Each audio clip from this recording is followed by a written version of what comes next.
Whatever may be said in praise of poverty, the fact remains that it is not possible to live a really complete or successful life unless one is rich. No man can rise to his greatest possible height in talent or soul development unless he has plenty of money. For to unfold the soul and to develop talent, he must have many things to use, and he cannot have these things unless he has money to buy them with. A man develops in mind, soul, and body by making use of these things, and society is so organized that man must have money in order to become the possessor of things. Therefore, the basis of all advancement for man must be the science of getting rich. The object of all life is development, and everything that lives has an inalienable right to all the development it is capable of attaining. Man's right to life means his right to have the free and unrestricted use of all things which may be necessary to his fullest mental, spiritual, and physical unfoldment, or, in other words, his right to be rich.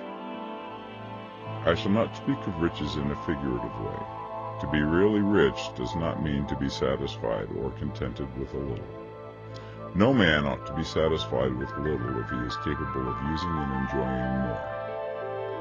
The purpose of nature is the advancement and unfoldment of life, and every man should have all that can contribute to the power, elegance, beauty, and richness of life. To be content with less is sinful. The man who owns all he wants for the living of all the life he is capable of living is rich, and no man who has not plenty of money can have all he wants. Life has advanced so far and become so complex that even the most ordinary man or woman requires a great amount of wealth in order to live in a manner that even approaches completeness. Every person naturally wants to become all that they are capable of becoming. This desire to realize innate possibilities is inherent in human nature. We cannot help wanting to be all that we can be. Success in life is becoming what you want to be. You can become what you want to be only by making use of things, and you can have the free use of things only as you become rich enough to buy them. To understand the science of getting rich is therefore the most essential of all knowledge. There is nothing wrong in wanting to get rich. The desire for riches is really the desire for a richer, fuller, and more abundant life, and that desire is praiseworthy. The man who does not desire to live more abundantly is abnormal, and so the man who does not desire to have money enough to buy all he wants is abnormal. There are three motives for which we live. We live for the body, we live for the mind, and we live for the soul. No one of these is better or holier than the other. All are alike desirable, and no one of the three, body, mind, or soul, can live fully if either of the others is cut short of full life and expression. It is not right or noble to live only for the soul and deny mind or body, and it is wrong to live for the intellect and deny body or soul.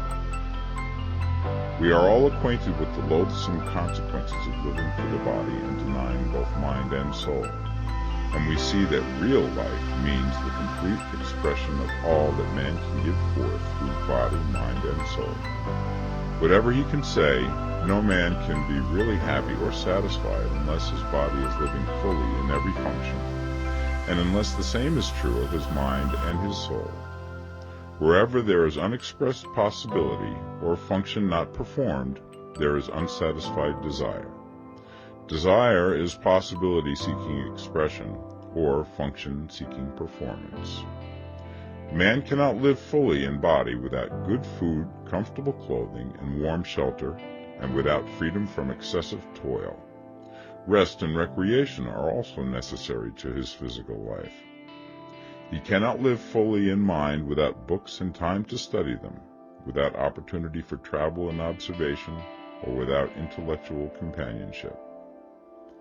To live fully in mind, he must have intellectual recreations, and must surround himself with all the objects of art and beauty he is capable of using and appreciating.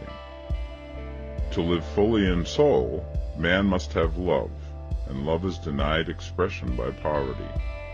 A man's highest happiness is found in the bestowal of benefits on those he loves. Love finds its most natural and spontaneous expression in giving. The man who has nothing to give cannot fill his place as a husband or father, as a citizen or as a man. It is in the use of material things that a man finds full life for his body, develops his mind, and unfolds his soul. It is therefore of supreme importance to him that he should be rich. It is perfectly right that you should desire to be rich. If you are a normal man or woman, you cannot help doing so. It is perfectly right that you should give your best attention to the science of getting rich, for it is the noblest and most necessary of all studies.